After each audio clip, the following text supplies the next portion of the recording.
I just wanted to do an update on Pelican Lake since the Rotenone treatment is drawing near. The Rotenone treatment is currently scheduled for the fall of 2017, but this will only happen if the water levels can be drawn down low enough to prevent carp from escaping into the bulrushes. Northeastern Utah received a substantial amount of snow through the winter of 2016 and 17, so that might not happen.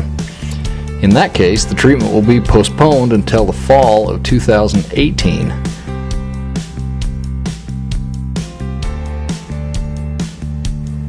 In the meantime, fishing continues to be pretty darn good at Pelican Lake.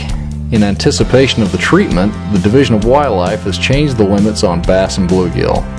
As of January 2017, there is no limit on bluegill, and the bass limit has been doubled from 6 to 12.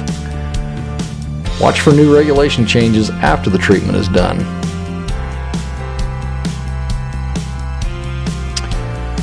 Additionally, to promote the harvest and use of as many fish as possible prior to the treatment, a bunch of bass and bluegill will be tagged this spring. Anyone catching a tagged fish will receive a prize. You can check out the X94 The Fox website, which is channelx94.com, or you can contact the Northeast Region DWR office in Vernal. And their phone number is 435-781-9453 for more information on that contest. The weather's been heating up rapidly this spring, and our high temperatures went from the mid-40s to the low 70s in about 6 days during mid-March. Ice-off happened at breakneck speed this year. The ice came off about 4 to 5 days prior to this fishing trip, and the water was already 52 degrees. With that rapid of warm-up, the bass didn't waste any time heading shallow.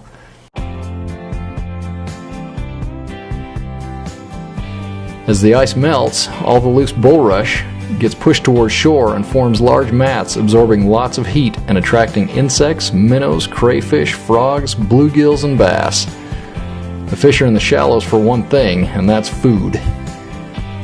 Bluegills were munching on the abundant midge hatches, and bass were munching on abundant bluegills and crayfish. Spawning time is only a little over a month away, and these fish are trying to build up energy prior to the spawn.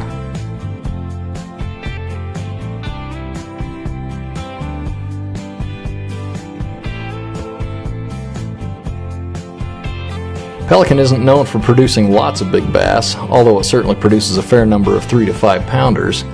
Today, I'm catching what I call fun-size bass, from 11 to 14 inches that are so common here.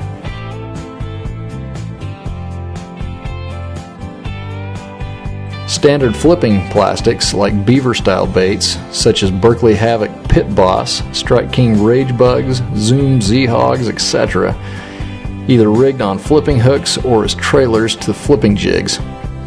I prefer crayfish colors such as browns and oranges, greens and oranges, or the black and blue colors.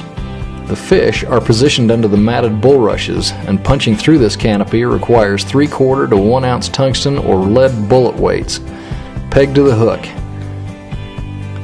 50 to 65 pound braid or 25 pound fluorocarbon is recommended, along with heavy gauge hooks in 3/0 to 4/0, paired to a medium heavy to heavy action rod with a fast tip to pull fish out of cover quickly.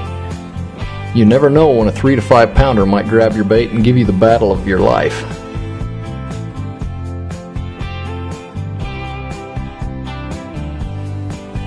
Pitching or flipping into extremely small openings was a fun challenge. Using a float tube enabled me to get up close and personal to bass without spooking them, so long pitches were unnecessary.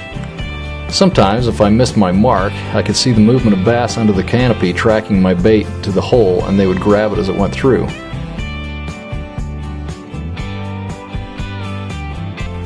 At other times I had to employ other tactics, such as what I call sky-high punching, which is flipping the bait up 5 to 10 feet high in the air in order to get it to penetrate the canopy.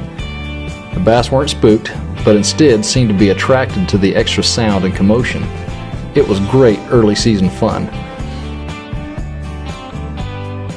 Well, the weather's heating up and so is the fishing. Check out my other videos for more information on other opportunities for fishing in Utah. Time to dust off the long rods and get after them.